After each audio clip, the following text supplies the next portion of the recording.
Welcome. It is Thursday. It is Resource Radio. Hi, guys. We're in the studio. Hey, Darren. How's it going? Good. I got Brian Murphy here from Xpleo Media because Ryan is off today. So we pulled his arm to get him in here and help us do the show. We got some guests here today, too, as well. What's going on, Brian? Hey, not much. Just doing the radio show here. And in the studio today, we have Tomas Payet, who is from Computer Troubleshooters, and we'll get with him in just a little bit. And today's subject, we're going to be talking about the new rage of cell phones that are out there and the smartphones and some of the things that some of you users may not be aware of that you may need. And Tomas will be talking about that coming up in a bit. What is it you have for a phone there, Brian? I have a Samsung S3. It's a Android-based phone. Oh, that's not an S4, I guess, huh? No. I'm not really a gadget guy. No. Even though that's I a do great phone, though. A lot of technology. I like it. The one thing about it is it's great having a large screen, but the screen is so large, and I have decent-sized hands. It's still tough to reach from one corner of the screen. I suppose like a thumb swipe or something, yeah. Right. So if I'm trying to reach the very opposite corner, then sometimes I'll use two hands. Good point. And so it's something that you definitely want to think about and test out in the store. But it's a great phone and does everything I need. It's fast, and I like it a lot.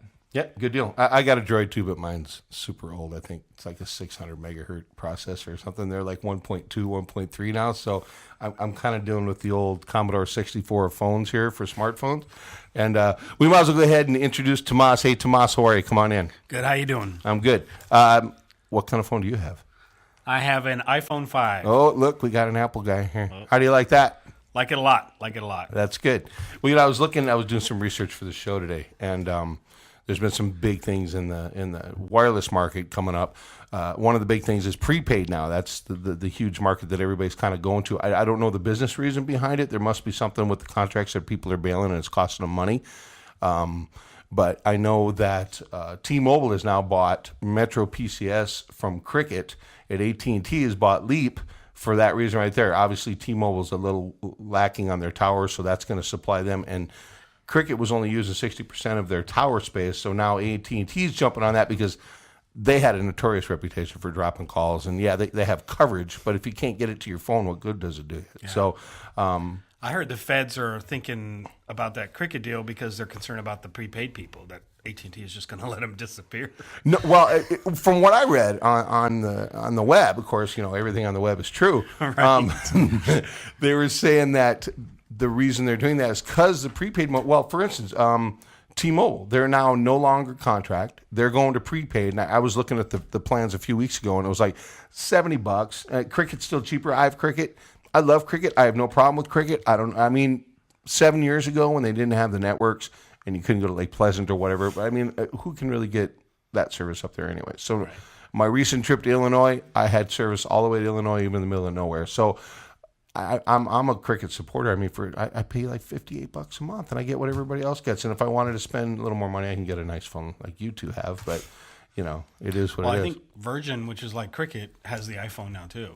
Right. Yeah. Cricket's got both models, and they got the older models. They got both the Galaxies. So, and that was the other thing. Like I said, they'd only used up 60% of their towers. So that's a huge deal for Cricket, too. They put a ton of money. What was that you were telling me about Verizon? Oh, Verizon is owned like a 45% stake by Vodafone. Right. And I think that's a UK company or something. It is, right. And Vodafone wants out, so they're looking to sell their 45%. And Verizon obviously wants to buy it up, I think like $130 billion. What is this money? Do people ever really see these things? This money is just, it's like they're having to borrow $60 billion of it, so. But if they don't have to kick that profit out to Vodafone all the time, they're really going to make some money in a couple of years. They should get most of that back, I would assume. Or at least control, complete control over their business. Right, exactly. So, what else is new, Brian? What's going on at the shop? We'll get back to the phones here in a second. At the shop, we're staying busy. We're just keeping business running and making sure that all the customers are happy and everything is going good right now. It's kind of a slow week. Most people are taking off for the Labor Day holiday. So that's right.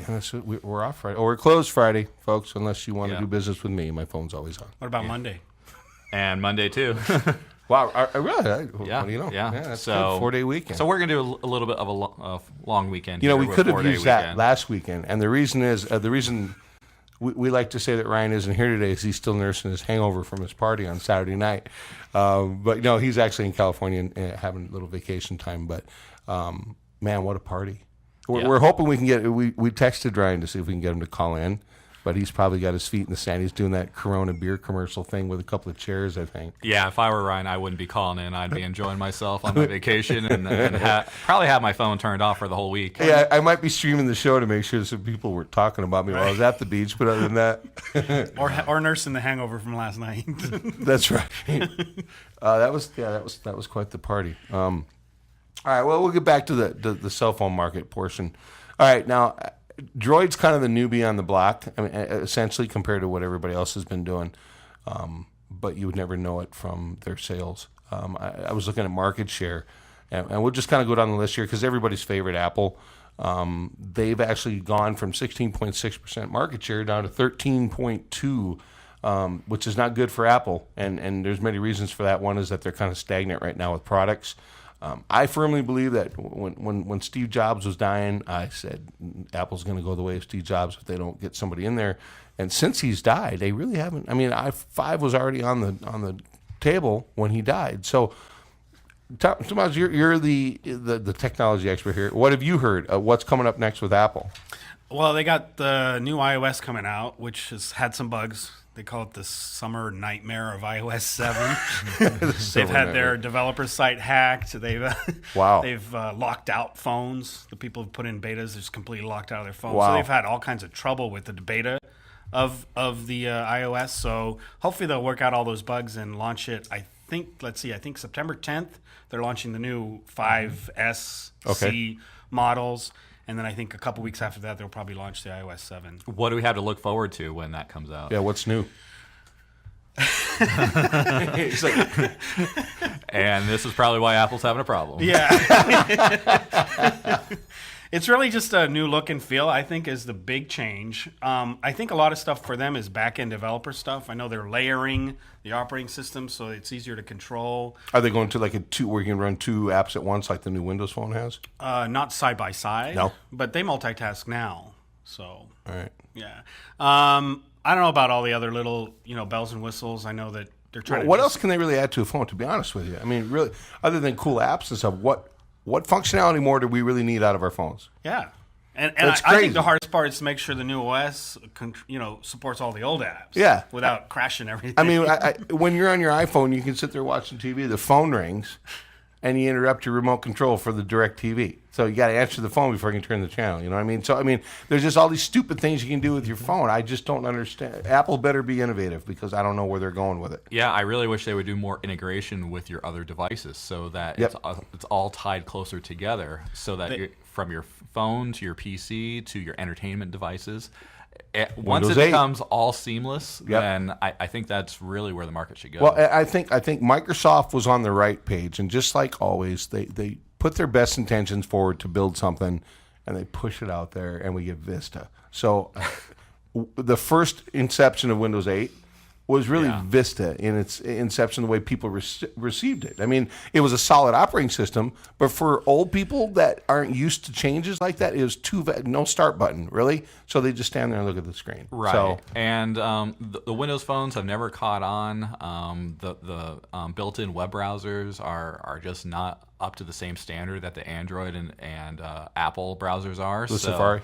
Right. So it just isn't as good of an experience. A lot of people who have them that I've talked to say that they like them, but the marketplace is smaller, and Microsoft is really trying to do what Apple did and lock people in. The problem is they don't have the market share to lock people in. Or the apps. Right. Right, the apps is a big thing, and they push it a little too fast. They put too much technology. They even backtracked a little bit now, and in the first service pack, I think they put the button back in, right? Yeah, or at least a limited. It's functionality. not even a service pack. They're calling it 8.1. Really? Like a whole different version of Windows. Oh, so they're doing a lot to it then. Yeah, All a lot of more integration, a lot more customization on the tiles, but definitely the start button and launching and starting on your desktop instead of starting in the tiles. The problem I think is what I see is the developers developed that for a tablet, for a Surface Touch device, Right. and then they just put it up on the screen. Didn't even think about a mouse and keyboard and how you're going to work on a tiled slide,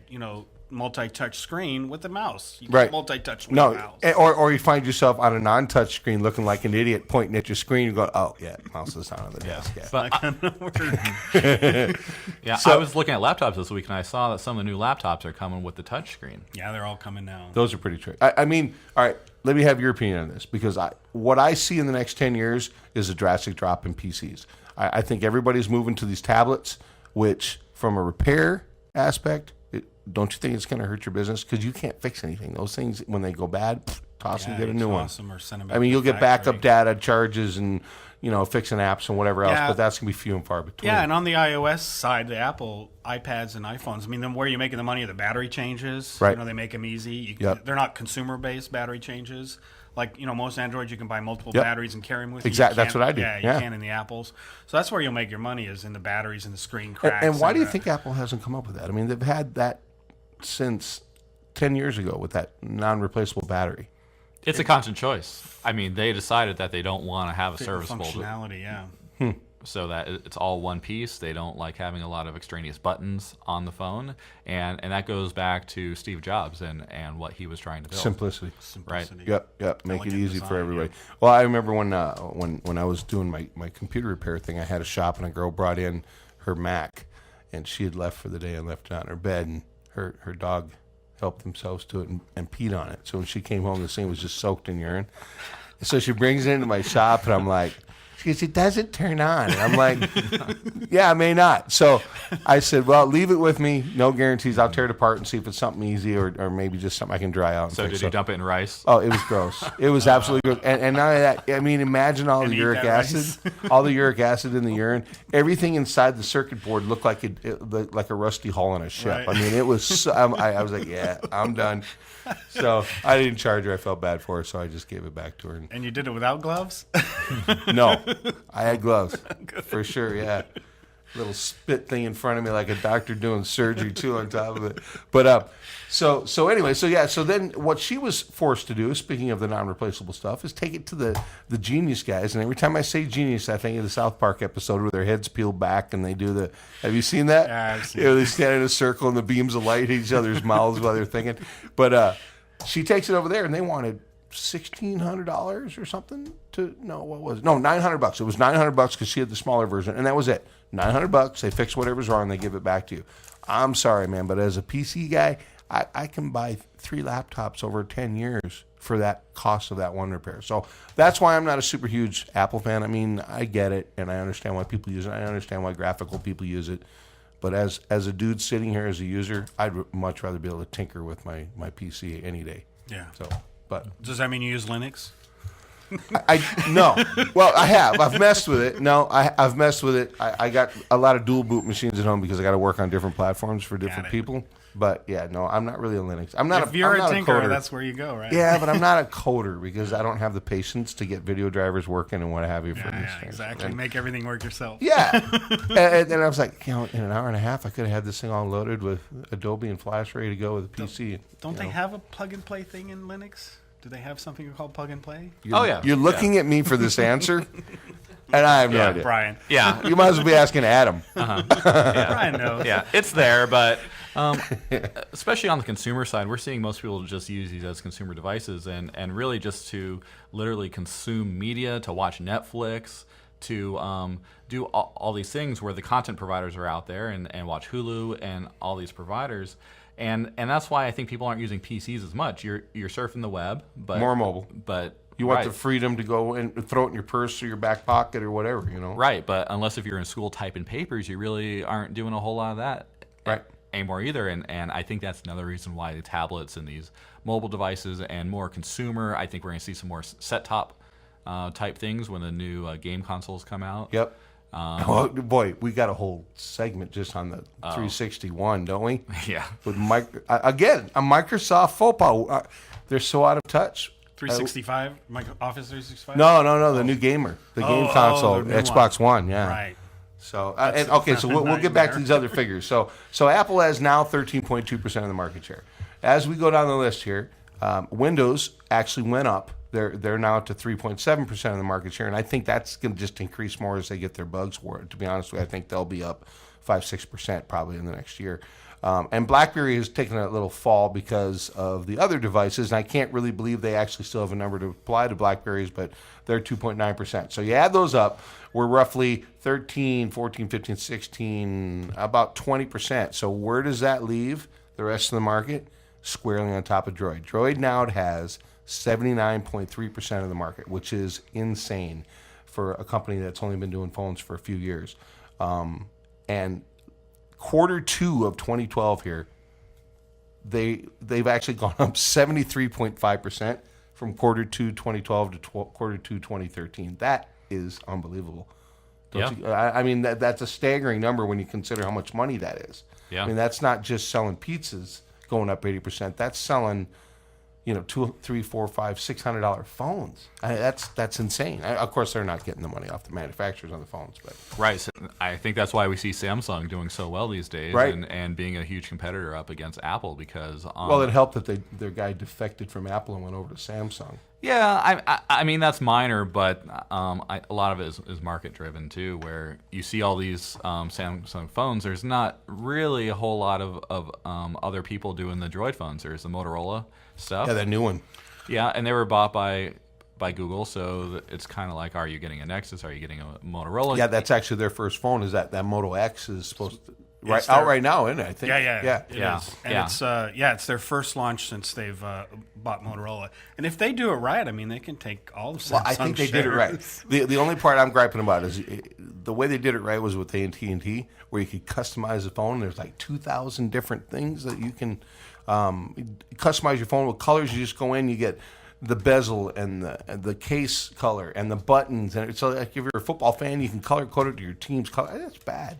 Man. They're only able to do that because they're building them here in the U.S. Right. If they had done it in China, they couldn't get that customization. So you can order, right? You can order I your heard phone that and build it here yesterday. out of Texas. Yep. I heard that yesterday, and they actually the cost of building them here is only like 2% higher than sending it overseas. So.